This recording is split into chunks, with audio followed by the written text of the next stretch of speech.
माही सिंह और आप देख रहे हैं नेक्स्ट 9 न्यूज। आज बात करने वाले हैं चंद्रशेखर आजाद को लेकर। जी हाँ, चंद्रशेखर आजाद नगीना सीट पर जीत दर्ज करने के बाद कहीं ना कहीं थमने का नाम नहीं ले रहे हैं। जिस तरीके से उनका वर्चस्व बढ़ता हुआ नजर आ रहा है, माना ही जा रहा है कि और विपक्षी पार्टियों के लिए बड़ी मुश्किल खड़ी होने वाली है, और खासकर अगर बात करें तो मायावती के लिए। जी हाँ, बहन जी जिस तरीके से अपनी रणनीति बनाने का प्रयास कर रही हैं और जिस वजह से वो 4 बार मुख्यमंत्री रह चुकी हैं, क्या चंद्रशेखर आजाद उस पर पानी फेरते हुए नजर आएंगे? क्योंकि बहन इस बार कहीं ना कहीं इस तरफ जाती हुई नजर आ रही हैं। दलित वोट बैंक को साधने के लिए लगातार दलितों की आवाज बनने की कोशिश कर रही हैं, लेकिन क्या उनकी सबसे बड़ी गलती है कि वो कोशिश केवल ट्वीट के माध्यम से है? वो जनता के बीच नहीं जा रही है, रैलियां नहीं कर रही है, जनसभाएं नहीं कर रही हैं। वहीं अगर आकाश आनंद की बात करें तो आकाश आनंद ने भी अभी तक कोई ऐसी बड़ी रैली नहीं की है जिससे ये कहा जा सके कि जनता के बीच में वो अपना खोया हुआ जनाधार वापस पाना चाहते हैं।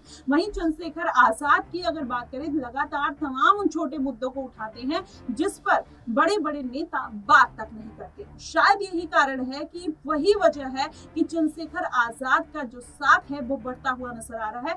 तमाम पार्टी के बड़े बड़े नेता उनकी तारीफ करते हुए नजर आ रहे हैं। चाहे अगर देखा जाए, अनुप्रिया पटेल भी चंद्रशेखर आजाद की तारीफ करती हैं, सपा के नेता करते हैं। वहीं अगर देखा जाए तो कांग्रेस पार्टी के कई नेता उनसे मिलने का भी प्रयास करते हैं और उनकी तारीफ भी करते हुए नजर आते हैं। बीच में तो ये भी बातें निकल कर आ रही थी कि चंद्रशेखर आजाद इंडिया गठबंधन के साथ गठबंधन में जा सकते हैं, लेकिन आजाद ने पहले 2 सीटों पर उपचुनाव लड़ने वाले थे, फिर उसके बाद उन्होंने कहा कि वो 10 सीटों पर उपचुनाव लड़ेंगे और विधानसभा की 443 सीटों पर भी अपने प्रत्याशी को मैदान में उतारेंगे। जिसके बाद ये साबित हो जाता है कि चंद्रशेखर आजाद अब रुकने वाले नहीं है। चाहे हरियाणा की बात करें, बिहार की बात करें, दिल्ली की बात करें, कहीं ना कहीं चंद्रशेखर आजाद अपना तार ठोकते हुए नजर आ रहे हैं। और ऐसे में पूरा समीकरण अगर समझा जाए तो उत्तर प्रदेश में चंद्रशेखर आजाद रामन एक बड़ी चुनौती के तौर पर सामने आ सकते हैं। अगर ऐसा हुआ तो सबसे बड़ी मुश्किल कहीं ना कहीं मायावती के लिए खड़ी हो जाएगी और अखिलेश यादव के साथ कहीं ना कहीं